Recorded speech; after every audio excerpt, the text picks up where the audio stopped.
नमस्कार दोस्तों, अश्वमेध नर्सिंग ट्यूटोरियल्स में आप सभी का स्वागत है।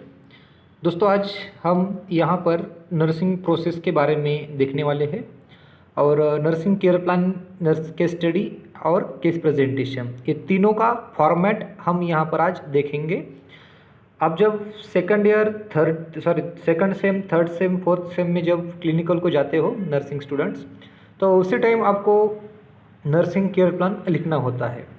तो बहुत सारे कॉलेजेस हैं जहाँ पर स्टूडेंट को नर्सिंग केयर प्लान के फॉर्मेट के बारे में बताया जाता है, पढ़ाया जाता है।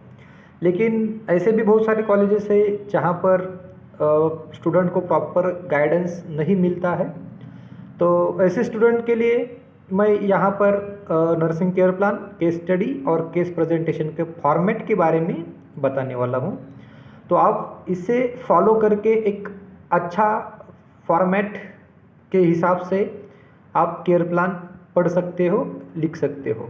ठीक है, अगर आपने फर्स्ट, सेकंड, थर्ड सेम में इसको अच्छी तरह से बेसिक्स क्लियर करके लिखा, तो आगे जाकर हम जब किसी कॉलेज में एज अ टीचर ज्वाइन होते हैं या पोस्ट ग्रेजुएशन करते हैं, तो उसी टाइम आपको किसी भी प्रकार की समस्या वहाँ पर नहीं आएगी, अगर आपने ठीक तरह से पढ़ लिया तो ये बेसिक्स है। तो बेसिक फर्स्ट ईयर का जो केयर प्लान्स होता है, तो उसके बारे में हम यहाँ पर देखेंगे।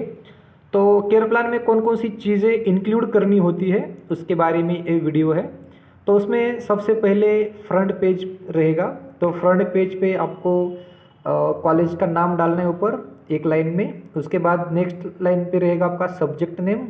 उसके बाद थोड़े से लेटर का साइज़ बड़ा करके, जो मार्कर पेन रहते हैं हमारे बड़े मार्कर्स 10 रुपये के एक मार्कर रहता है, वही वाला मार्कर, तो उसी मार्कर से हम नर्सिंग केयर प्लान ऑन लिख सकते हैं। नर्सिंग केयर प्लान ऑन, जो भी हमारा डिसीज़ कंडीशन या पेशेंट का डायग्नोसिस रहेगा उसका नाम आगे लिखना है। नर्सिंग केयर प्लान ऑन, हमने एग्जाम्पल लिया अपेंडिक्स का, तो उसकी सर्जरी हुई है, तो हम क्या लिखेंगे, नर्सिंग केयर प्लान ऑन अपेंडेक्टॉमी।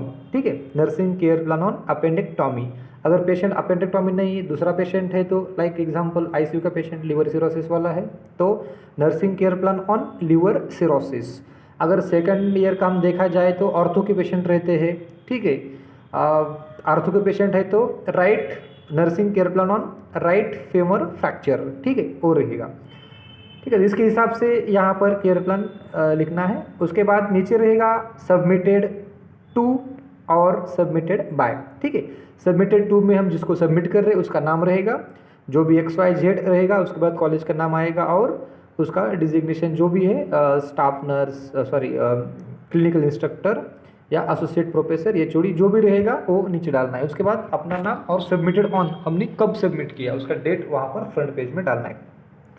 उसके बाद नेक्स्ट आएगा इवोल्यूशन फॉर्मेट। इवोल्यूशन फॉर्मेट में हमें एक इवोल्यूशन फॉर्मेट आपको कॉलेज की तरफ से दिया जाता है, और अगर कॉलेज नहीं देता है तो यूनिवर्सिटी का जो रहता है हमारा सिलेबस, तो सिलेबस के नीचे अब लास्ट में जाएंगे तो बहुत सारे जो इवोल्यूशंस रहते हैं, इवोल्यूशन फॉर्मेट्स उसके दिए हुए रहते हैं। ठीक है, केयर प्लान का, केस स्टडी और केस प्रेजेंटेशन के फॉर्मेट्स नीचे दिए हुए होते हैं।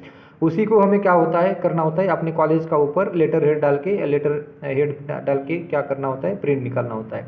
ठीक है, एडिट करके, तो वो इवोल्यूशन फॉर्मेट का पेज लगाना है। उसके बाद नेक्स्ट थर्ड में आएगा हिस्ट्री कलेक्शन का फॉर्मेट। ठीक है, तो हिस्ट्री कलेक्शन हम करेंगे। हिस्ट्री कलेक्शन में identification of data, patient data identification data में पेशेंट का नाम, age, gender, address, income, provisional diagnosis, IP OPD number, तो ये बहुत सारी चीज़ें फाइनल डायग्नोसिस कहाँ पर रहेंगी, आइडेंटिफिकेशन डाटा में आएगी। उसके बाद चीफ कंप्लेंट्स, पेशेंट की कंप्लेंट्स क्या क्या है ऑन एडमिशन और प्रेजेंट कंप्लेंट्स, तो वो लिखना है। उसके बाद patients medical surgical history, family history और पर्सनल हिस्ट्री। ठीक है, फैमिली हिस्ट्री में हम क्या लिखेंगे, फैमिली के बारे में लिखेंगे, कितने लोग फैमिली प्रेजेंट है, जय टाइप्स ऑफ फैमिली क्या है, उसका हेल्थ स्टेटस लिखना है। उसके बाद फैमिली ट्री निकालना है।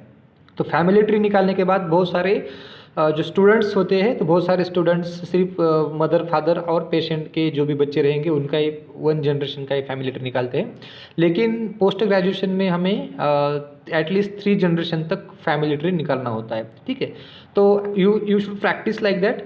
सो हमें भी क्या करना होता है, हम बेसिक से प्रैक्टिस करेंगे तो अच्छी तरह से पढ़ जाएंगे, सीखेंगे। तो फैमिली ट्री में एटलीस्ट 3 जनरेशन तक का फैमिली ट्री निकालना होता है। अगर आप चाहें तो मदर फादर साइड का भी हम फैमिली ट्री निकाल सकते हैं, मैटरनल पैटर्नल साइड का भी निकाल सकते हैं, लेकिन ये साइकेट्रिक के लिए होता है, साइकेट्रिक नर्सिंग के लिए। लेकिन आपको अगर पढ़ना है तो हम उसी भी बीएससी में ही हम क्या कर सकते हैं, पढ़ सकते हैं, ट्राई कर सकते हैं। तो फैमिली ट्री एटलीस्ट 3 जनरेशन तक निकालो। उसके बाद पर्सनल हिस्ट्री में ऑल जो कि फॉर्मेट है, फॉर्मेट के हिसाब से हिस्ट्री लेना है। जो हिस्ट्री का जो फॉर्मेट है, प्रॉपर फॉर्मेट जो मैंने ऑलरेडी मेरे मेरे यूट्यूब चैनल पे मैंने अपलोड किया है, तो वहाँ जाकर आप देख सकते हो हिस्ट्री टेकिंग का फॉर्मेट एक्सप्लेन किया है वहाँ पर मैं ठीक तरह से, ठीक है। उसके बाद नेक्स्ट आएगा फिजिकल असेसमेंट। फिजिकल असेसमेंट में हम हेड टू टू तक क्या करते हैं, टो तक फिजिकल असेसमेंट करते हैं। तो उसमें सबसे पहले हम वाइटल्स या पेशेंट का बेसलाइन डेटा हम यहाँ पर इंक्लूड करेंगे। बेसलाइन डेटा में पेशेंट का हाइट, वेट, पेशेंट का एज वगैरह, पेशेंट का नाम रखेंगे। उसके बाद पेशेंट का आईपीडी नंबर आएगा और पेशेंट के वाइटल्स आएंगे। उसके बाद हेड टू फुट असेसमेंट में उसका हम सब as per like scalp, head, face, neck, then ear, nose, thoracic cavity, उसके बाद अब्डोमेन, पेरिनियल रीजन, उसके बाद lower extremities and upper extremities reflexes, ये आएगा। अगर सिस्टमेटिक असेसमेंट देखना है तो सिस्टमेटिक असेसमेंट हम क्या करेंगे, ब्रेन है तो न्यूरोलॉजिकल असेसमेंट आएगा। उसके बाद कार्डियोथोरेसिक असेसमेंट आएगा या कार्डियोवास्कुलर सिस्टम आएगा, रिस्पिरेटरी सिस्टम आएगी। उसके बाद अब्डोमिनल जीआई सिस्टम आएगी। जो भी सिस्टम्स रहेगी, इंटीग्यूमेटरी सिस्टम्स है तो अगर स्किन में कोई डिसीज है, स्किन डिसीज, तो इनको इंटीग्यूमेटरी सिस्टम में आएगी। मस्कुलोस्केलेटल सिस्टम में कोई पेशेंट ठीक से चलता है, अच्छी तरह से नहीं चलता है, स्पाइन में कोई प्रॉब्लम है क्या, बोन में, तो वो लिखेंगे सिस्टमेटिक असेसमेंट में, ठीक है। तो उसके बाद नेक्स्ट हमारा पॉइंट्स रहता है इन्वेस्टिगेशंस एंड ट्रीटमेंट, ठीक। इन्वेस्टिगेशन एंड ट्रीटमेंट में हम क्या करेंगे, इन्वेस्टिगेशंस लिखेंगे। जितने सारे इन्वेस्टिगेशंस पेशेंट को दिए होते हैं, किए होते हैं, उतने लिखेंगे। उसमें इन्वेस्टिगेशन में हम पहले हीमोग्राम लिखते हैं। हीमोग्राम में पेशेंट का डब्ल्यूबीसी, आरबीसी, प्लेटलेट्स, तो उसके बाद हीमोग्लोबिन वगैरह, ये जो बेसिक इन्वेस्टिगेशन रहता है जो वैल्यूएबल है उसको हम लिखेंगे। अगर कोई अबनॉर्मल चीज़ें हीमोग्राम में आती है तो वो भी इंक्लूड करेंगे, यूएसओनोफिल वगैरह। उसके बाद इन्वेस्टिगेशन में आता है हमारा सीटी स्कैन, एमआरआई, एक्सरे, उसके बाद यूएसजी, अब्डोमेन वगैरह वो जो रहता है वो इंक्लूड होगा। उसके बाद बायोकेमिकल स्टडीज़ जो भी किए, यूरिन क्रिएटिनिन लेवल वगैरह वो रहेगा। और उसके बाद एलएफटी, आरएफटी वगैरह रहेगा, रिनल फंक्शन वगैरह, किडनी फंक्शन का जो भी है। उसके बाद हम इसमें इंक्लूड कर सकते हैं HIV टेस्टिंग का निगेटिव पॉजिटिव जो भी रिजल्ट रहेगा वो भी हम वहाँ पर इंक्लूड कर सकते हैं इन्वेस्टिगेशन में। तो एक पेज पे इन्वेस्टिगेशन हम लिखेंगे। उसके बाद नेक्स्ट पेज पे हम ट्रीटमेंट लिखेंगे, ठीक है। ट्रीटमेंट में हम लिखेंगे कि पेशेंट को कौन कौन सी ट्रीटमेंट अभी करंटली चल रही है, ठीक है। या जिस दिन तुमने पेशेंट लिया था, ठीक है, तो उसी दिन से पेशेंट क्या ट्रीटमेंट चल रही है, कौन कौन सी ड्रग्स गए हैं, तो उसके बारे में हम ट्रीटमेंट पे लिखेंगे, ठीक है। अगर आपको लिखना है सेपरेट तो day 1, day 2, day 3, day 4, day 5 तक हम लिख सकते हैं। अगर आपको नहीं लिखना है तो हम एक पेज पे ही ट्रीटमेंट का इनलिस्ट करेंगे, ठीक है। तो इनलिस्ट करेंगे, इसमें अगर मोर देन 5 ड्रग्स पेशेंट को चल रहे हैं तो हम क्या करेंगे, सिर्फ serial number, name of drug, dose, frequency and route ऐसा लिखेंगे, ठीक है। ये जस्ट एक पेज पे लिखेंगे। उसके बाद नेक्स्ट आता है ड्रग स्टडी, ठीक है। ड्रग स्टडी में हमें एटलीस्ट 3 to 5 ड्रग्स को क्या करना होता है, डिस्क्राइब करना होता है। लाइक उसमें अगर मानो पेशेंट को ट्रीटमेंट में चल रहा है पैन 40 mg, ठीक है, पैन 40 चल रही टैबलेट, तो हम क्या करेंगे, ड्रग स्टडी में उसको सीरियल नंबर डालेंगे। कॉलम्स कौन कौन से आते हैं देखो, पहले कॉलम्स में हमारा फर्स्ट कॉलम सीरियल नंबर आएगा, ड्रग नेम आएगा, नेक्स्ट कॉलम ड्रग नेम आएगा, नेक्स्ट उसके बाद फार्माकोलॉजिकल नेम आएगा, उसके बाद पेशेंट का डोज, रूट एंड फ्रीक्वेंसी का कॉलम आएगा, उसके बाद पेशेंट का मैकेनिज्म ऑफ एक्शन आएगा उसमें ड्रग का, उस मैकेनिज्म ऑफ एक्शन के बाद इंडिकेशंस, कॉन्ट्रा इंडिकेशंस आएंगे, ठीक है, इंडिकेशन, कॉन्ट्रा इंडिकेशन, उसके बाद साइड इफेक्ट्स आएंगे नेक्स्ट कॉलम, और लास्ट कॉलम रहेगा हमारा नर्सेस रिस्पॉन्सिबिलिटी। तो इतने सारे कॉलम्स वहाँ पर इंक्लूड होते हैं। उसके बाद ये ऐसे हम उसमें इंक्लूड लिखना होता है, ठीक है। लाइक पैन 40 है तो हम सीरियल नंबर में 1 डालेंगे, पैन 40 का ट्रेड नेम या ड्रग का नेम पैन है, टैबलेट पैन 40 है। उसके बाद dose, route and frequency, pharmacological name में पेंटाप्राजोल आएगा। उसके बाद डोज, रूट, फ्रीक्वेंसी में ओडी, पर ओरल PO, ठीक है, पर ओरल OD, और ये आएगा। उसके बाद मैकेनिज्म एक्शन में वो कैसे एक्ट करता है वो आएगा। उसके बाद side effects, contraindications, indications and nurses responsibility, ये सब ड्रग स्टडी में आएगा। तो यहाँ पर हमने एक PAN40 का एग्जाम्पल लिया। वैसे जितने भी ड्रग्स रहेंगे, मोर देन 3 ड्रग्स रहेंगे 5 तक, तो उसको हमें क्या करना होता है, डिस्क्राइब करना होता है इंडिविजुअल ड्रग को, ठीक है, एक एक पेज पे सिंगल सिंगल सेपरेट। उसके बाद ड्रग स्टडी होने के बाद डिसीज कंडीशन आएगी, ठीक है। नेक्स्ट कॉलम डिसीज कंडीशन का है। तो डिसीज कंडीशन को कहाँ कहाँ पर लिखना है उसके बारे में मैं आपको बाद में बताऊंगा, लेकिन जो नेक्स्ट पॉइंट है मैंने यहाँ पर इंक्लूड किया है वो डिसीज कंडीशन रहेगी, ठीक है। डिसीज कंडीशन में हम जो भी नॉर्मल डिसीज कंडीशन में हम क्या लिखते हैं, फर्स्ट इंट्रोडक्शन लिखेंगे, उसके बाद डेफिनेशन लिखेंगे, डेफिनेशन के बाद उसका इंसिडेंस रेट वगैरह जो भी रहेगा, एपिडेमियोलॉजी वगैरह वो लिखेंगे। उसके बाद में पेशेंट का एटियोलॉजिकल फैक्टर्स लिखेंगे, ठीक है। एटियोलॉजिकल फैक्टर्स में या एटियोलॉजी में हम क्या लिखेंगे, एटियोलॉजी या कॉजेस भी हम उसको बोलते हैं, तो कॉजेस एटियोलॉजी में हम लिखेंगे book picture and patient picture, ठीक है। तो हम 2 कॉलम बनाएंगे, नाम ऊपर नाम एटियोलॉजी डालेंगे, उसके नीचे 2 कॉलम बनाएंगे, book picture and patient picture लिखेंगे, ठीक है। बुक पिक्चर में जो हमारे सिलेबस में बुक में लिखा होता है, पेशेंट को इतने सारे लाइक 8-10 पेशेंट को कॉजेस है, aetiological causes 8 to 10 aetiological causes है। तो पेशेंट पिक्चर में हम क्या लिखेंगे कि जो 8 to 10 जो हमने कॉजेस इनलिस्ट किए हैं वहाँ पर, उसको अगर कॉजेस है तो हम क्या करेंगे, पेशेंट पिक्चर में सिर्फ टिक मार्क करेंगे उस कॉज के आगे, ठीक है। अगर पेशेंट को मानो एटियोलॉजिकल फैक्टर्स में क्या है, अपेंडिक्टॉमी सर्जरी है, ठीक है, उसका सर्जरी किया है अपेंडिक्टॉमी, तो अपेंडिसाइटिस का एटियोलॉजिकल फैक्टर क्या होता है, लाइक हेवी वेट लिफ्टिंग या पुअर हेल्थ हाइजीन रहेगा, ठीक है। कॉजेस में क्या है, हेवी वेट लिफ्टिंग, एग्जाम्पल मैंने दिया है, उसका रीज़न वो है पता नहीं, लेकिन लिखा है, मैं जस्ट एग्जाम्पल आपको देता हूँ मैं। तो हेवी वेट लिफ्टिंग क्या है, बुक पिक्चर है। तो अगर पेशेंट को हेवी वेट लिफ्टिंग से कोई प्रॉब्लम हो रहा है तो उसको टिक मार करना, यस उसकी वजह से हुआ है, लाइक दैट। उसके बाद साइन एंड सिम्टम्स आएंगे, साइन एंड सिम्टम्स में बुक पिक्चर, पेशेंट पिक्चर, ठीक है। बुक पिक्चर में किताब में क्या क्या सिम्टम्स दिए हैं डिसीज कंडीशन के लिए और हमारे पेशेंट में कौन कौन से सिम्टम्स उनमें से अवेलेबल है, उतना हम वहाँ पर लिखेंगे। यहाँ पर एक बात ध्यान में रखनी है, हम पेशेंट को जितने ज़्यादा सिम्टम्स है बोलेंगे या पेशेंट को जितने ज़्यादा सिम्टम्स रहेंगे उतने ज़्यादा हम नर्सिंग केयर प्लान अच्छी तरह से लिख सकते हैं, या नर्सिंग प्रोसेस जो रहती है हमारी नर्सिंग प्रोसेस अच्छी तरह से हम लिख सकते हैं, ठीक है। उसके बाद डिसीज कंडीशन में लास्ट पॉइंट नर्सिंग मैनेजमेंट आता है। नर्सिंग मैनेजमेंट में हमें ऑल मैनेजमेंट, नर्सिंग मैनेजमेंट कैसे किया जाता है उसके बारे में लिखना होता है। उसके बाद नेक्स्ट 8 नंबर को हम लिखेंगे इनलिस्ट नर्सिंग डायग्नोसिस, ठीक है। सो डिसीज कंडीशन होने के बाद नर्सिंग डायग्नोसिस हमें लिखने होते हैं। 5 to 8 नर्सिंग डायग्नोसिस हमें क्या करने, इनलिस्ट करने होते हैं, ठीक है, नर्सिंग डायग्नोसिस। तो फिर अभी नर्सिंग डायग्नोसिस कैसे होते हैं, like acute pain related to surgical interventions as evidenced by patients verbalisation and observing the patient, ठीक है। ये हुआ एक नर्सिंग डायग्नोसिस। दूसरा क्या है, टेम्परेचर का, पेशेंट का क्या हुआ, इन्फेक्शन हुआ है यानी बॉडी में टेम्परेचर बढ़ गया है, तो उसमें हम क्या लिखेंगे, नेक्स्ट नर्सिंग डायग्नोसिस क्या रहेगा हमारा impaired thermoregulation related to hyperthermia as evidenced by surgical interventions, tissue damage as evidenced by tissue damage and verbalization of the patients by observing और उसके बाद लिखेंगे by assessing patients vitals, temperature score is like that।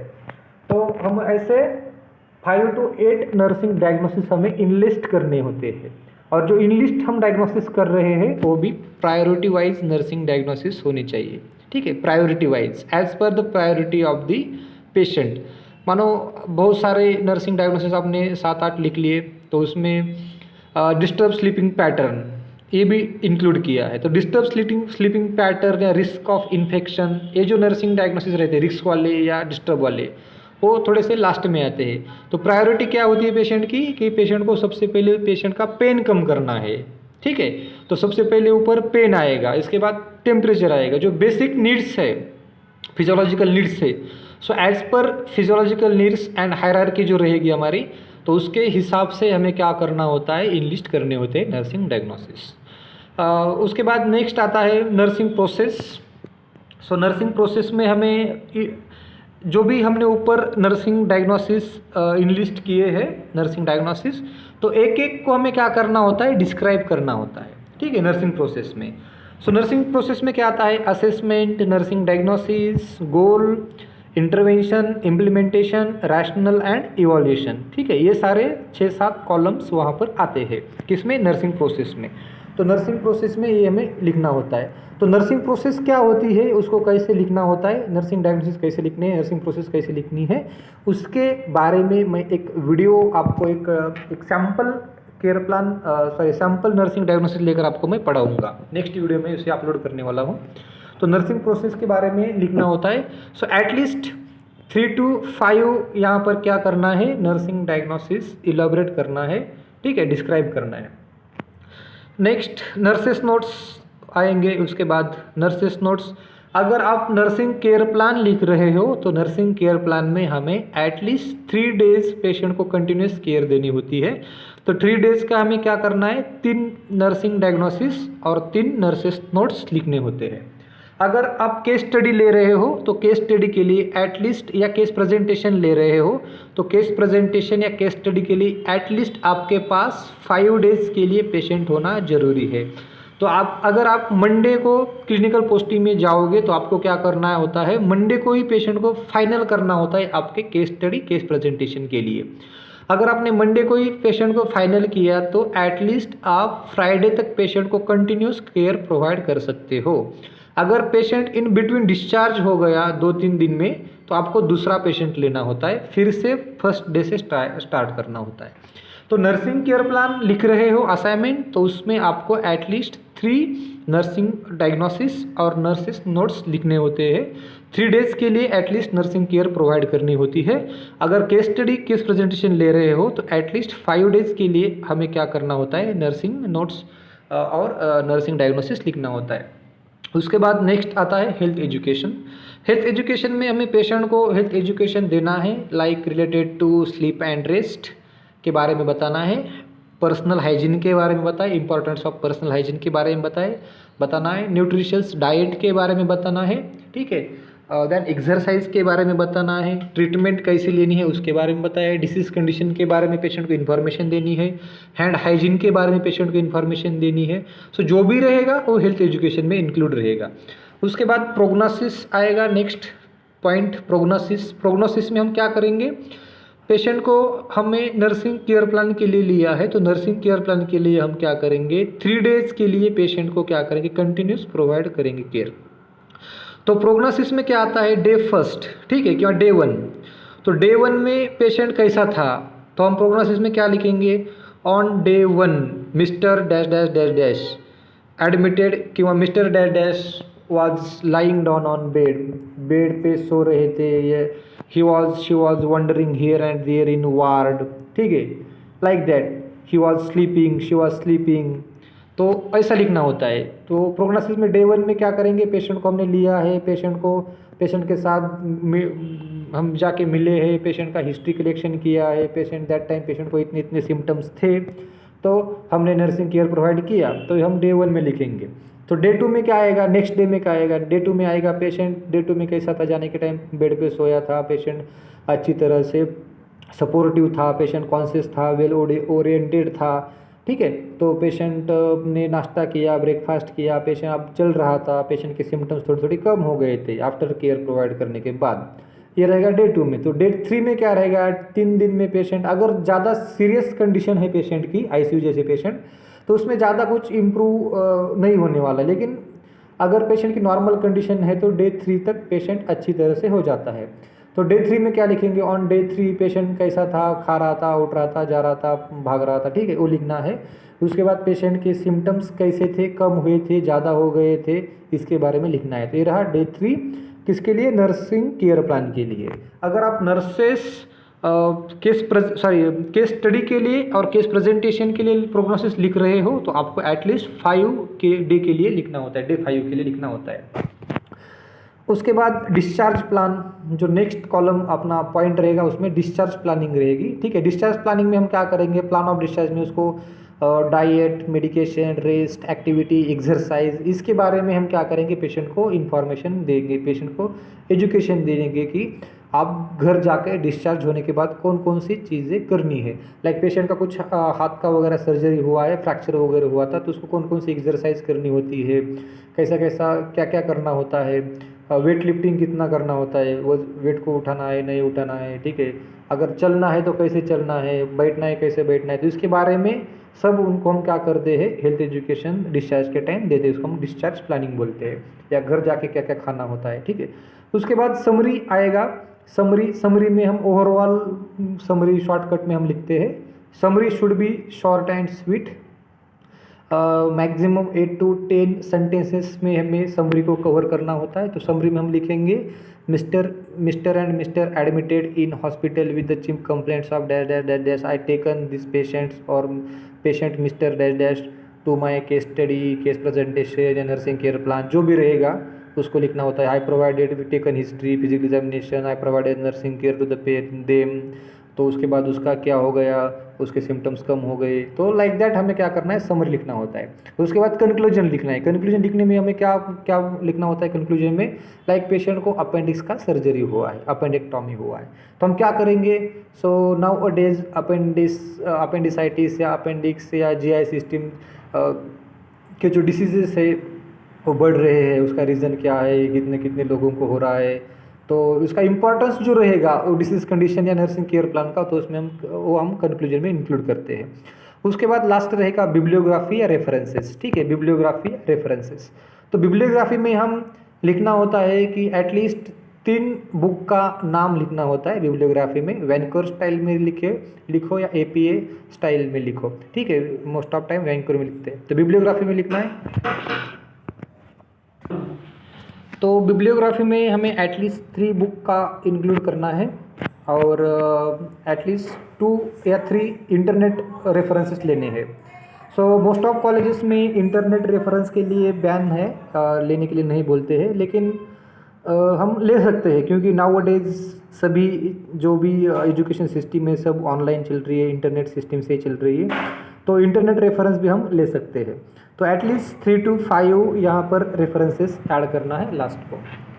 तो ये रहा हमारा पूरा nursing care plan, case study और केस प्रेजेंटेशन का फॉर्मेट। इसी फॉर्मेट के हिसाब से, इसी ब्लूप्रिंट के हिसाब से हमें क्या करना होता है, nursing care plan, case study, case presentation लिखना होता है। अब ये रहा डिफरेंस, यहाँ पर हम देखेंगे nursing care plan, case study, case presentation में क्या डिफरेंस होता है। तो नर्सिंग केयर प्लान में हम 3 दिन के लिए नर्सिंग केयर पेशेंट को प्रोवाइड करते हैं, 3 नर्सेस नोट्स लिखते हैं, 3 नर्सिंग डायग्नोसिस लिखते हैं, ठीक है। उसके बाद केस स्टडी आए, केस स्टडी में हम 5 दिन के लिए नर्सिंग केयर प्रोवाइड करते हैं, और 5 नर्सेस नोट्स और 5 नर्सिंग डायग्नोसिस हम वहाँ पर लिखते हैं। उसके साथ साथ डिसीज कंडीशन भी हम केस स्टडी में इंक्लूड करते हैं। बाकी रही केस प्रेजेंटेशन, केस प्रेजेंटेशन में हम same like case study 5 days के लिए नर्सिंग केयर प्रोवाइड करते हैं, 5 nursing diagnosis, 5 nurses notes, 5 days के लिए प्रोग्नोसिस 5 डे के लिए लिखते हैं। उसके बाद केस प्रेजेंटेशन में हम डिसीज कंडीशन भी लिखते हैं, और केस प्रेजेंटेशन में एक चीज़ हम करते हैं, केस को प्रेजेंट करते हैं, ठीक है, लाइक पेशेंट का हिस्ट्री वगैरह जो भी है हम क्या करते हैं, हमारे ट्यूटर के सामने उसको प्रेजेंट करते हैं। तो केस प्रेजेंटेशन करने के टाइम डिसीज कंडीशन वगैरह हम सब इन डिटेल्स वहाँ पर एक्सप्लेन करते हैं, पढ़ाते हैं। जैसे हम सेमिनार वर्कशॉप से लाइक सेमिनार या क्लिनिकल टीचिंग, प्रैक्टिस टीचिंग लेते हैं, उसी तरह से हमें क्या करना होता है, केस को प्रेजेंट करना होता है। तो ये रहा मेजर डिफरेंस। अगर आपको वीडियो अच्छा लगा तो प्लीज़ चैनल को लाइक करो, शेयर करो और सब्सक्राइब करो। उसमें अगर आपका कोई पॉइंट्स अच्छी तरह से क्लियर नहीं हुआ है, क्योंकि बहुत सारे इसमें पॉइंट्स इंक्लूड करने होते हैं, टाइम कम होता है, तो इसी टाइम में हम अच्छी तरह से इसको प्रेजेंट नहीं कर पाते हैं वीडियो में। तो आपको अगर ऐसे कोई पॉइंट्स के बारे में इंफॉर्मेशन चाहिए या डीप किसी टॉपिक के बारे में इंफॉर्मेशन चाहिए, तो प्लीज़ चैनल के ये जो वीडियो अपलोड करूँगा तो वीडियो के नीचे आप कमेंट्स कर सकते हो, आपके जो भी डाउट्स है, तो उसके लिए उस कमेंट्स को मैं रिप्लाई दे दूँगा।